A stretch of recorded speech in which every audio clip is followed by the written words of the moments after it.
Very good morning, my dear beautiful students. On behalf of Vimla Devi Public School Siliari, I welcome you all. And as you know, we are studying your class 10 CG Board Social Science. We are going to start new chapter today on 14th of December 2021 Tuesday, and the chapter is Democracy in Independent India and the Working of Political Institutions. And there is a little bit gap. Last time, what is the reason for this gap? Because it's very easy for me to upload the video lessons, but unless you people work properly on time, you will not get the video, right? This time also, when I am confirmed that all you people have submitted your assignment and copies and you have gone through my video lessons, when you enter in the class, it should be confirmed that you have read at least once in your book, from your book. And as you know, the teaching methodology, you will be reading from your book, not from the screen. So let's start. Democracy in Independent India and the Working of Political Institutions. Democracy, लोकतंत्र, भारत स्वतंत्र, भारत में लोकतंत्र. Democracy in independent India, स्वतंत्र भारत में लोकतंत्र. And the working of political institutions, यानी राजनीतिक संस्थाओं की कार्य प्रणाली. राजनीतिक संस्थाओं की कार्य प्रणाली. We learn in the previous chapter about the different institutions to govern and administer the country that have been described in the Indian Constitution. पिछले अध्याय में हमने पढ़ा कि भारतीय संविधान द्वारा शासन प्रशासन को चलाने के लिए कौन कौन से ढांचे बनाए गए हैं. What functions do these institutions perform and what is their relationship to each other? ये ढांचे क्या क्या कार्य करते हैं, वह इनके आपसी संबंध किस तरह के हैं. In this chapter we shall try and understand how democratic politics develop in India at the ground level after independence. इस अध्याय में हम यह जानने की कोशिश करेंगे कि स्वतंत्रता के बाद भारत में लोकतांत्रिक राजनीति जमीनी स्तर पर किस तरह से आगे बढ़ी है. How was the economic and foreign policy of the country formulated and how was it executed. देश की आर्थिक और विदेश नीति को किस तरह बनाया गया और चलाया गया. What were the aspirations and needs of people living in different regions of India. देश के विभिन्न हिस्सों के लोगों की आवश्यकताएं और आकांक्षाएं क्या रही है. एस्पिरेशन, आकांक्षाएं. What steps did the government take to fulfill these aspirations and needs? सरकारों ने उन्हें पूरा करने के लिए क्या क्या प्रयास किए. Let's try and analyse these initiatives of the government. चलिए अब हम इसका विश्लेषण करेंगे. The Indian constitution sought to achieve several objectives simultaneously. संविधान में एक साथ कई लक्ष्यों को पूरा करने का प्रयास किया गया था. They included making democracy effective and vibrant, bringing political unity to the country and creating institutions to work for much needed economic and social change. इन लक्ष्यों में लोकतंत्र को क्रियाशील व जीवंत बनाना, देश का राजनीतिक रूप में एकीकरण करना तथा बड़े पैमाने पर ऐसे ढांचों को निर्मित व मजबूत करना था जिनके द्वारा आवश्यक सामाजिक और आर्थिक बदलाव सुनिश्चित किया जा सके। The challenge before the newly independent country was to develop these institutions and systems and ensure they work effectively and rapidly. इन लक्ष्यों की प्राप्ति के लिए समुचित ढांचों को बहुत कम समय में आकार देकर उन्हें क्रियाशील बनाना नव स्वतंत्र देश के लिए चुनौती भरा काम था। The people of India had to prove to the world that they could maintain the unity and integrity of the country after it gained independence, while also working within a democratic framework to bring about economic and social change. स्वतंत्रता प्राप्ति के बाद भारत के लोगों को यह साबित करना था कि वे अपनी एकता और अखंडता को बनाकर रखते हुए न केवल लोकतांत्रिक ढंग से काम कर सकते हैं, अपितु देश में व्यापक आर्थिक और सामाजिक बदलाव भी ला सकते हैं। We shall try to understand the democratic system that was introduced and developed in India after independence from the following events. अब हम भारत की लोकतांत्रिक व्यवस्था को समझने के लिए निम्नांकित घटनाओं का विश्लेषण करेंगे। The first general elections in 1952, पहला आम चुनाव 1952 में। Here you can see in figure 14.1 ballot boxes for each candidate at a polling booth. A voter looks for the box of his preferred candidate.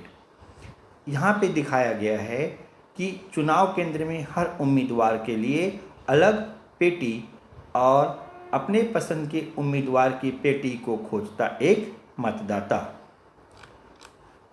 An important challenge before the country was to conduct the first general election according to the new constitution in order to ensure the success and stability of Indian democracy.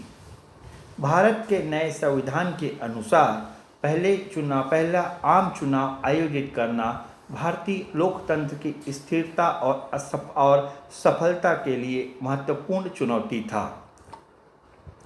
Although our constitution was adopted in 1950, the first general election was conducted in 1952. हालांकि हमारा संविधान 1950 में ही लागू हो गया था, लेकिन पहला आम चुनाव 1952 में संपन्न हुआ। It required intense preparations. इसके लिए बहुत सारी तैयारियों की ज़रूरत थी। Every adult Indian, man and women, had been conferred the right to vote for the first time. Bharat में पहली बार हर वयस्क महिला और पुरुष को चुनाव में मतदान करने का अधिकार मिला था।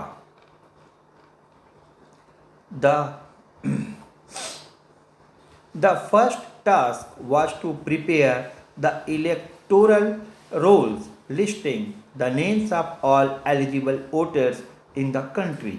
सबसे पहले सभी मतदाताओं की सूची तैयार करना था। This was a monumental task, given the vastness of the country and the difficulty in reaching far-flung region. Bharat के भौगोलिक विस्तार और यातायात की समस्याओं को देखते हुए यह आसान काम नहीं था। The voters had to be educated about the electoral process and persuaded to visit the polling booths to cast their vote. मतदाताओं को चुनाव की प्रक्रिया समझाना और उन्हें मतदान के लिए तैयार करना था और सुदूर अंचलों में भी मतदान केंद्र स्थापित करके चुनाव अधिकारियों को तैयार करना था। Also, polling booths had to be set up across the country and staffed by polling officers. जैसे मैंने कहा कि मतदान केंद्र स्थापित करके चुनाव अधिकारियों को तैयार करना था। Around 85% of the population was illiterate, so how could they read and recognize the names of the candidates they wanted to vote for? देश के 85% लोग निरक्षर थे। वे कैसे उम्मीदवारों के नामों को पहचान कर सही तरीके से मतदान कर सकते थे? The election commission came up with an innovative solution. Each candidate was allotted an election symbol that was prominently displayed on the ballot box. चुनाव आयोग ने ऐसे में एक नवाचार किया। मतपत्र में उम्मीदवारों को अलग अलग चिन्हों के द्वारा दिखाया गया। Each candidate had a separate ballot box, so the voters had to drop their voter slip in the box of their preferred candidate.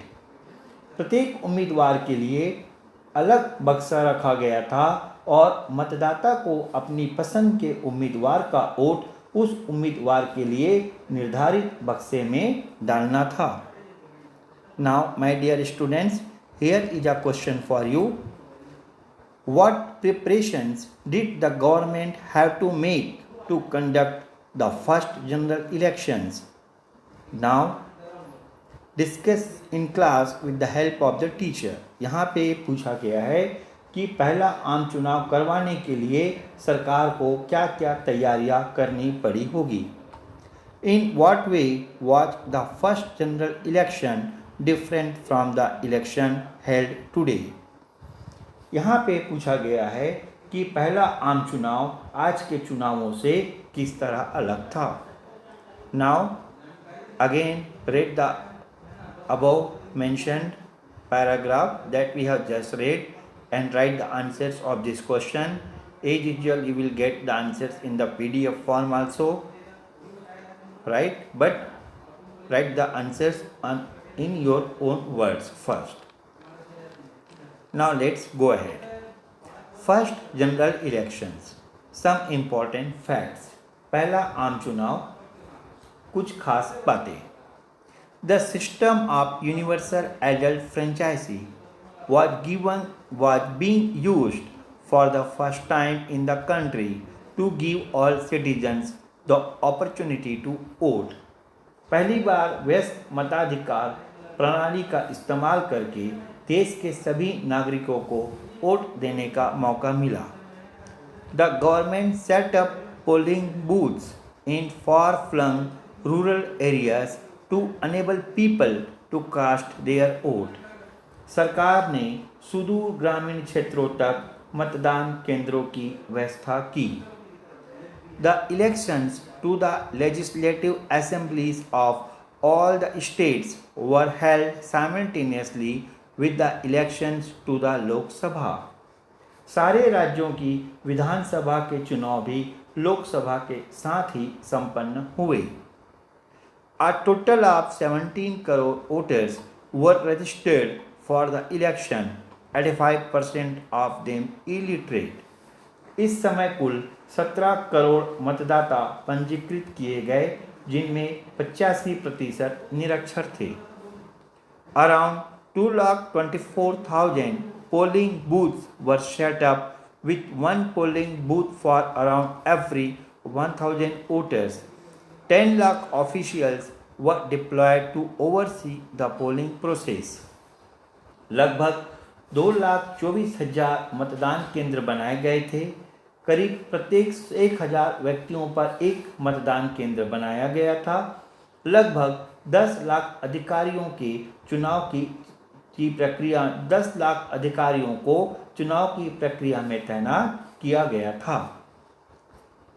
And some interesting incident, यानी चुनाव की जो व्यवस्था थी उसके बारे में कुछ इंटरेस्टिंग इंसिडेंट है। देखिए, separate polling booths were set up for women in regions where the majority of women observe the practice of purdah. Only women officials were deployed in the booths.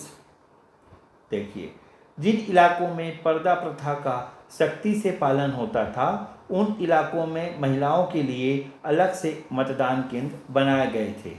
इन केंद्रों पर केवल महिला कर्मचारी तैनात थे।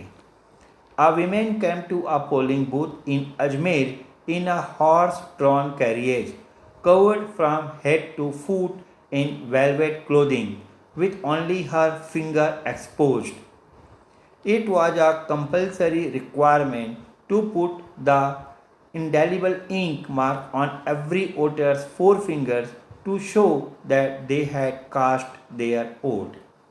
अजमेर के एक मतदान केंद्र पर पूरी तरह से ढके हुए रथ में बैठकर एक महिला आई। उसका सारा शरीर मखमली कपड़े से ढका हुआ था, केवल एक उंगली ही दिखाई दे रही थी, जो कि मतदान करने से पहले सही का निशान लगाने के लिए अनिवार्य थी।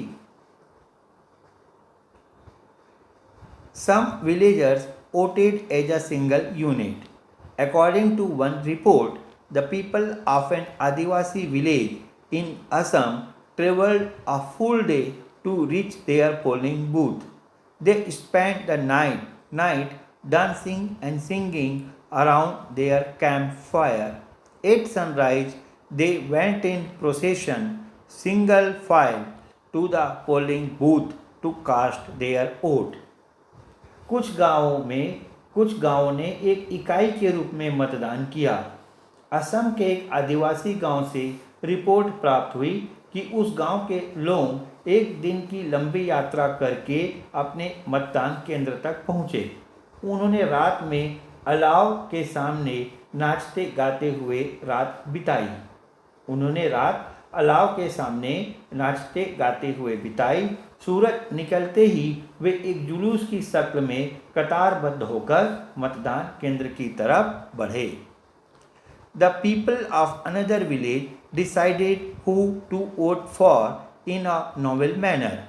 They got two wrestlers to represent the two candidates in a wrestling match. They decided that all the voters in the village would cast their vote in favor of the candidate represented by the wrestler who won. चुनाव में किसका समर्थन किया जाए और किसका नहीं, एक गांव के लोगों ने इस मसले का अलग हल निकाला। उन्होंने दोनों उम्मीदवारों की तरफ से एक एक पहलवान को चुनकर उनके बीच कुश्ती का आयोजन किया। वे इस बात पर सहमत हो गए कि इनमें से जिस उम्मीदवार का पहलवान जीतेगा, गांव के सारे लोग उसी को वोट देंगे। देखिए, मज़ेदार घटनाएं थी। फर्स्ट जनरल इलेक्शन 1952, पहला आम चुनाव 1952 की मज़ेदार घटनाएं। Now here is a question, प्रश्न है, is it a good democratic practice for a village to cast all its votes in favour of a particular candidate? किसी गांव के सारे लोगों का किसी एक ही उम्मीदवार को वोट देना लोकतांत्रिक प्रक्रिया के अनुसार सही है या गलत? Have you observed events similar to those that happened in the first general elections in any recent election in your area? क्या आपके आसपास चुनावों के समय ऐसी घटनाएं होती हैं जैसे पहले चुनाव के वक्त हुई थी? Write the answer of this question. Now let's go ahead with the lesson. On the whole, the first general election was more successful than anyone expected. कुल मिलाकर पहला आम चुनाव अप्रत्याशित रूप से सफल रहा। Around 40% of the voters on the electoral rolls cast their votes. मतदाता सूची में से करीबन, यहाँ पे बेटा 40 नहीं 46% है जहाँ तक मेरा ख्याल है, इसको है ना, मतदाता सूची में से करीबन 40 से 50 यानी 40% या 46% लोगों ने मतदान किया। देखिए, around 40% of the voters on the electoral rolls cast their votes, right. Around 40% of the women voters also participated. देखिए यहाँ पे टोटल टर्न अराउंड वोट जो है ना 46 और वीमेन टर्न अराउंड वोट जो है ना ये 40 है, राइट। यानी कि महिला मतदाताओं में से लगभग 40% ने वोट दिया। There was negligible poll violence, चुनावी हिंसा नगण्य था। The Congress party led by Jawaharlal Nehru won by a huge majority. 45% of the voters cast their vote in favor of the party, which won 74% of the seats in the Lok Sabha. पहले चुनाव में पंडित जवाहरलाल नेहरू के नेतृत्व वाले कांग्रेस को भारी बहुमत मिला। 45% मतदाताओं ने कांग्रेस पार्टी को वोट दिया और लोकसभा में लगभग 74% सदस्य कांग्रेस पार्टी के ही थे। But the non-Congress parties also got wide support from the people, including the Communist Party of India, Socialist Party, Jan Sangh and several regional parties. देखिए अधिकांश राज्यों में भी कांग्रेस की सरकारें बनी, लेकिन गैर कांग्रेस दलों ने भी काफ़ी जन समर्थन पाया। इनमें कम्युनिस्ट पार्टी, समाजवादी पार्टी, जनसंघ व क्षेत्रीय पार्टियां भी शामिल थी। Independent India thus took its first successful step towards multi party democracy. इस प्रकार स्वतंत्र भारत ने बहुदलीय लोकतंत्र की ओर पहला और प्रभावी कदम रखा। The general elections that followed in 1957 and 1962 were also successful, with Indian democracy striking deep roots. 1957 और 1962 में भी सफल आम चुनाव हुए और भारतीय लोकतंत्र की जड़ें गहरी होती गई। Now question, what percentage of the vote did the non-Congress parties win in the first general election? प्रथम लोकसभा चुनाव में गैर कांग्रेस दलों को कितना प्रतिशत वोट मिला? What percentage of Lok Sabha members belong to the non-Congress parties? Lok Sabha के कितने प्रतिशत सदस्य गैर कांग्रेस दलों के थे? Now, my dear students, this is sufficient in this video lesson. Complete your work on time if you want the video on time, right? If you work properly, then also you will get the video lessons and all the supporting materials on time from my side. So do your work properly. Till then, I say goodbye to you.